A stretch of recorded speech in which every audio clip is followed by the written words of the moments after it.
economic development is one of the most effective tools to overcome those social justice issues. Vacant storefronts, deteriorating housing. The philanthropy community was focused on social services. We needed to be saved, according to what we were seeing. We didn't need to be saved.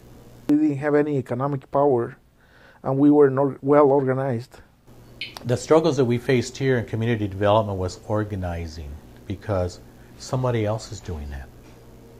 And we're saying, well, yes, they may be doing that, but it's not comparable to our level of thinking. So we really need to organize ourselves, which we did. We went through the whole movement of organizing. And the third committee that was formed was to work on economic development. I led that particular committee.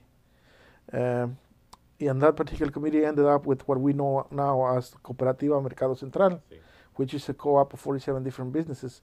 It is not it is a community-based project. Why? Because we formed a team from the community to come forward and look for the partnerships that will allow us to see our dreams become true. It was not a group of developers that built a building and then rented it out to people. It was the people who went to local community development organizations and asked them, can you give us trainings on micro-entrepreneurial activities? Can you help us write a business plan? Can you help us with the business opening phase of our business? And then can you help us form this co-op? We have this idea. We have mercados. And mercados in our home countries, it is something natural, something that sometimes we overlook because we don't pay proper attention to it. We don't realize that these are the engine of the local communities. There are business incubators. Some of them are big, some of them are small. They have 15, 20 businesses. The small business, all of them in the same building. The small businesses are owned by individuals who live in the community and also hire family members or individuals that live in the community. And they usually sell goods that are produced in the community. And they improve the surroundings of the local mercado. So, and that is also a place where new leaders emerge. So where all that well goes? Nowhere. It stays in the community for the benefit of the community. We realized that we could do that here, and it will be a one-stop shopping experience for people who went to the mercado, and it will also help us to let the people know why we are here and what our contributions could be for the community as a whole rather than just for the Latino community. The businesses left, the residents began to leave, the for sale signs went up. Pretty much it became a deteriorated, blighted area. We began to organize. I remember sitting at it, I was working at the state at the time on my way I was part of my governor was Rudy Perpich. I was very involved with his administration in one form or another. And I was also involved with George Latimer, who was the mayor at the time. And I remember being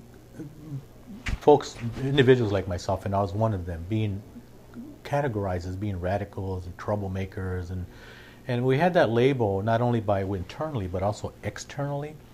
And given that we had issues in the community of crime, and like any other community had, given the absence of leadership and discipline, that I remember being called by, I was on at the state level at the time, being called by business leaders here, and I already had a reputation in the community.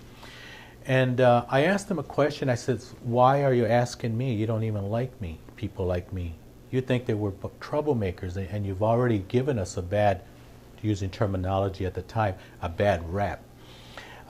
You've already given us a sense that you don't want us to be part of it because we represent a whole new generation. And Jim Henley, we're in this building here on the west side, Henley's Furniture, and I liked his response that he gave to me. He goes, Sam, he goes, we need your help and people like you, because you're affiliated with the people that you say, you do what you're going to say, and you do it in the best interest of community development, and we have come to understand that. So we made an impact with the old guard. And there was Boca Chica and El Burrito and other folks that were involved with us. And it was about 5 people. And I said, well, and when I asked them why me, and that was a determining factor for me to take on, because again, I was an idealistic community worker at the time, passionate, and very wanting to be part of a fabric that was changing the community. And I undertook the responsibility to say yes, but I set stipulations. You need to support me, you need to help develop an organization, and you need to help understand that we're going to be challenged in terms of developing this community. Why? Because we're going to incorporate, through a strategic planning process, the Mexican flavor of the community into community and economic development. We started it, we thought it was going to be local just for the South Minneapolis area. We were surprised when we learned that the Latino community came from 9 miles away. Why? Because there are 2 main institutions in the Latino community. One of them is religious institutions and the mercados. Yeah. And those are the places that we still trust. And mercados also serve as a gathering place where you feel comfortable, where you feel that you can be listened in any language, whether it is Spanish or English, and respected. And we listen to the same music, we eat the same food, and everything else. It also gives us the opportunity to let the people that we are not any different than anybody else. We developed an organization called Concord Street Business Association.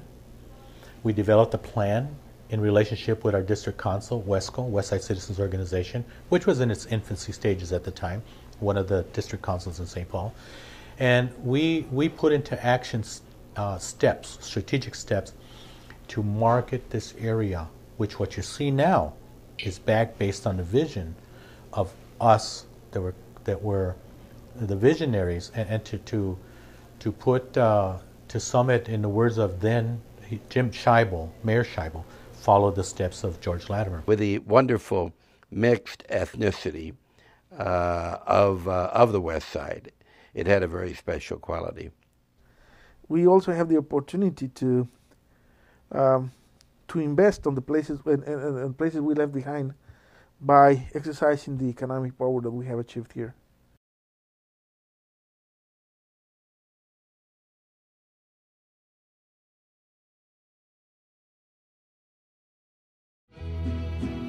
Qué linda está la mañana en que vengo a saludarte.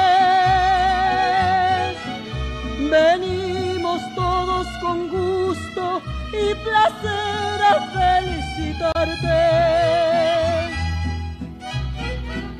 El día en que tú naciste, nacieron todos